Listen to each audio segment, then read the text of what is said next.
Oi pessoal, tudo bem? Estamos de volta com mais um vídeo da série A História dos Hinos que Aprendemos a Cantar. E no vídeo de hoje eu vou te contar a história do clássico A Bem-aventurança do Crente, o hino 126 da harpa cristã. Esse que começa com as seguintes frases: Bem-aventurado que confia no Senhor como fez Abraão. Você conhece essa canção? Você sabe de qual é essa canção? Porque é um dos hinos que marca a história das Assembleias de Deus no Brasil. Diferentemente de muitas pessoas que pensam que essa composição é de autoria de Frida Wingren, a esposa de Gunnar Wingren, um dos pioneiros da Assembleia de Deus no Brasil, na verdade a história é um pouquinho diferente. Eu vou contar os detalhes dessa canção no vídeo de hoje. Então vem comigo, seja bem-vindo.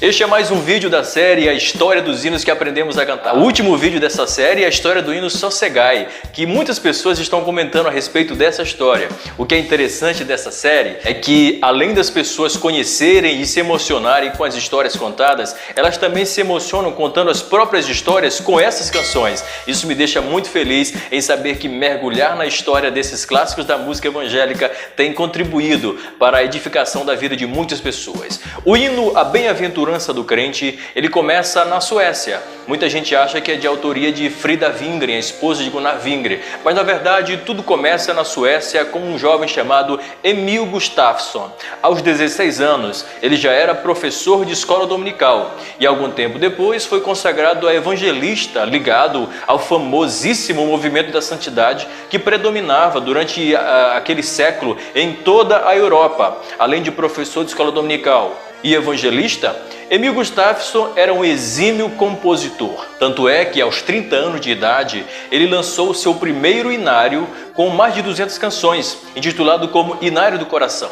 Aquele inário ficou tão conhecido, fez tanto sucesso, que ele chegou à sua 5ª edição e se tornou muito conhecido entre os evangélicos da Suécia. E o que é interessante é que Emil Gustafsson, no seu inário, ele fazia questão de colocar a passagem bíblica que baseou aquela canção que ele escreveu. Portanto, todas as canções que ele escreveu, todas as suas composições tiveram origem diretamente de alguma passagem, de alguma história, de alguma parábola, de algum texto especificamente bíblico. E isso fez um diferencial muito grande na sua pequena trajetória de vida, de compositor, de evangelista e de servo de Deus também. Tudo isso porque aos 37 anos, no dia 5 de maio de 1900, ele de maneira prematura acabou falecendo. O sucesso das canções de Gustafsson, ele não apenas ficou restrito à sua própria denominação, como também foi muito querido pelas demais igrejas, e entre elas estava a Igreja da Filadélfia, a conhecidíssima Igreja da Filadélfia, que foi fundada e até aquele presente momento estava sendo liderada por Levi Petrus. Esse nome já deve ser familiar a muitos de vocês da Assembleia de Deus, a muitos de nós da Assembleia de Deus aqui no Brasil. Levi Petrus não foi apenas o fundador da Igreja da Filadélfia, como também foi o editor, o organizador do primeiro inário e do inário oficial daquela igreja. E como é que essa canção chega no Brasil? Aqui começa uma história muito emocionante. Como eu disse no começo do vídeo, essa música tem tudo a ver com a história das Assembleias de Deus no Brasil. O ano era 1930. Levi Petrus e Gunnar Wingren voltam do Brasil e chegam na Suécia, porque em 1930 aconteceu a primeira Assembleia Geral Ordinária das Assembleias de Deus no Brasil. E quando eles voltam para a Suécia, o inário já estava para ser lançado aquele ano. E quando o inário foi lançado, foi aí então que Gunnar Wingren teve acesso à canção que hoje nós conhecemos como A Bem-aventurança do Crente. Algum tempo depois, Gunnar Wingren, sua esposa e sua família precisaram se mudar para Alagoas para supervisionar, para dar suporte para o trabalho da Assembleia de Deus que estava começando naquele estado. E aqui começa uma história muito emocionante, muito triste na vida do casal, na vida daquela família. Tudo porque, quando eles estavam supervisionando e fortalecendo o trabalho, dando a sua própria vida, o seu sangue em prol do trabalho no Alagoas, uma de suas filhas, ainda bem criancinha, veio a falecer.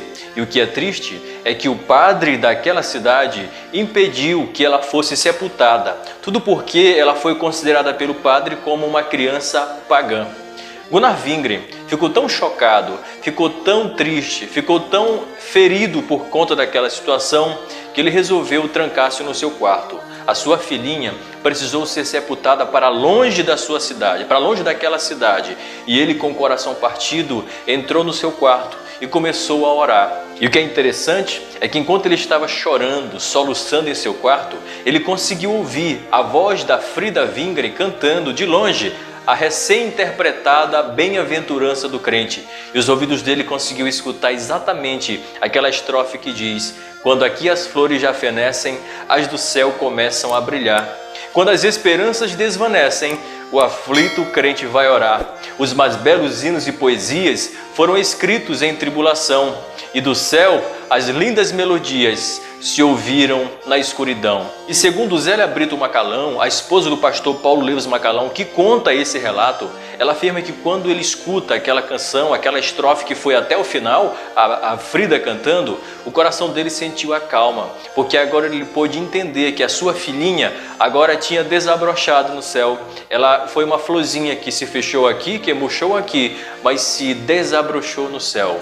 Essa é a história do clássico A Bem-aventurança do Crente. Essa música é tão fascinante porque essa estrofe, essa frase, os mais belos hinos e poesias foram escritos em tribulações, têm sido recitados por muitos cantores e compositores que escreveram as suas canções em meio às lágrimas, em meio às tribulações, em meio aos temporais da vida. E dessas tribulações têm surgido muitas canções que abençoaram muitas vidas pelo Brasil afora, como é a história da interpretação do clássico A Bem-aventurança do Crente.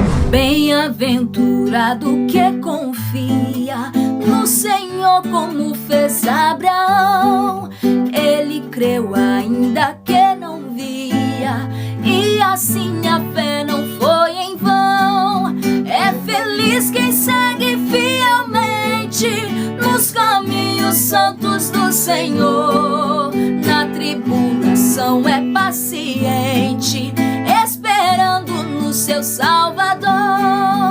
Os heróis da Bíblia Sagrada não fruíram logo seus troféus, mas levaram sempre a cruz pesada para obter poder dos céus. E depois saíram pelo mundo como mensageiros do Senhor, com coragem e amor profundo, proclamando Cristo Salvador. Essa é a história de mais um clássico, esse é mais um vídeo da série A História dos Hinos que Aprendemos a Cantar. Você gosta desse louvor? Você, além de saber agora a história desse hino, você tem alguma história com essa canção? Escreve aí nos comentários. Se esse vídeo edificou a sua vida, recomende para alguém que também gosta desse louvor, mas se não sabe da real história dessa canção. Você conhece alguém que ama essa música? Você conhece alguém que canta essa música na sua igreja, mas não conhece a real história? Compartilhe com essa pessoa. Obrigado a você que tem acompanhado essa série.